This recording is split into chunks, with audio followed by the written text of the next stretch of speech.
తండ్రి అయిన దేవుని నుండియు ప్రభు అయిన యేసుక్రీస్తు నుండియు కృపా సమాధానములు మీకు కలుగునుగాక.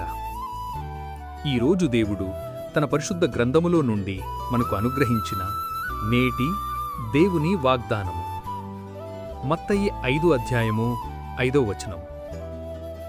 సాత్వికులు ధన్యులు, వారు భూలోకమును స్వతంత్రించుకొందురు అని దేవుడు మనతో మాట్లాడుతున్నాడు. నా ప్రియ క్రైస్తవ సహోదరీ సహోదరులారా, సాత్వికమంటే తగ్గించుకోవడం, లోబడడం, అణుకువగా ఉండడం, ఇలాంటి అర్థాలు దీనికి చెప్పవచ్చు. ఉదాహరణకి, మోషేను దేవుడు మిక్కిలి సాత్వికునిగా ఎంచాడు. మోషే భోగభాగ్యాలు వద్దనుకుని దేవుని కోసం కష్టానికి తల వంచాడు. ఆయన మాటకు లోబడి జీవించాడు. ప్రభువైన యేసుక్రీస్తు సాత్వికమునకు నిర్వచనం. పరలోక రాజ్యాన్ని విడచి మనకోసం మనిషిగా వచ్చి ప్రాణాన్ని బలిగా ఇచ్చాడు. పౌలు తనకున్న గొప్పవాటిని క్రీస్తు నిమిత్తము పెంటగా ఎంచుకున్నాడు. నా ప్రియ స్నేహితులారా, సాత్వికం నిన్ను తక్కువ చెయ్యదు. నీవు దేవుని కొరకు లోబడే కొలది ప్రభువు నిన్ను హెచ్చిస్తాడు. అట్టి కృపదేవుడు మనందరికీ అనుగ్రహించునుగాక. ఆమేన్. ప్రార్థన.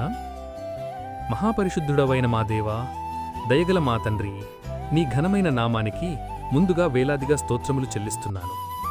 గడిచిన ఉదయకాలం మొదలుకుని నేటి ఈ ఉదయకాలము వరకు నీ కృపలో మమ్మును ఇంతవరకు కాచి కాపాడినందుకై, మమ్మును ఇంతవరకు సజీవుల లెక్కలో ఉంచి మరొక నూతన దినాన్ని మాకు అనుగ్రహించి మా పడకల వీధ నుండి క్షేమంగా లేపినందుకై వేలాది స్తోత్రములు చెల్లిస్తున్నాను. ఈరోజు మేము చేయబోతున్న పనుల్లో, రాకపోకల్లో మీరు మాకు తోడుగా ఉండండి. ఎవరైతే షుగర్, బీపీ, కిడ్నీ, థైరాయిడ్ మరియు ఇతర సమస్త వ్యాధి బాధా బలహీనతలతో బాధపడుతున్నారో వారందర్నీ మీ గాయపడిన హస్తముతో ముట్టి సంపూర్ణ స్వస్థత అనుగ్రహించమని ప్రార్థిస్తున్నాను. వారి కుటుంబాల్లో కావలసిన క్షేమాభివృద్ధిని, సమృద్ధిని దయచేయమని ప్రార్థిస్తూ, సమస్త కీర్తి, ఘనత, మహిమలు మీకు మాత్రమే చెల్లిస్తూ నజరేయుడైన యేసయ్య నామములో ప్రార్థించి వేడుకొనుచున్నాను, మా ప్రియ పరలోక పరమతండ్రి. ఆమేన్. ప్రియ స్నేహితులారా, మీరు ఇంతవరకు మన ఛానల్ని సబ్స్క్రైబ్ చేసుకోనట్లయితే దయచేసి మన ఛానల్ని సబ్స్క్రైబ్ చేసుకోవలసినదిగా ప్రభు పేరట మీ అందరికీ ప్రేమపూర్వకంగా మనవి చేస్తున్నాను. దేవుని కృప సదాకాలం మీకు తోడై నడిపించునుగాక. ఆమేన్.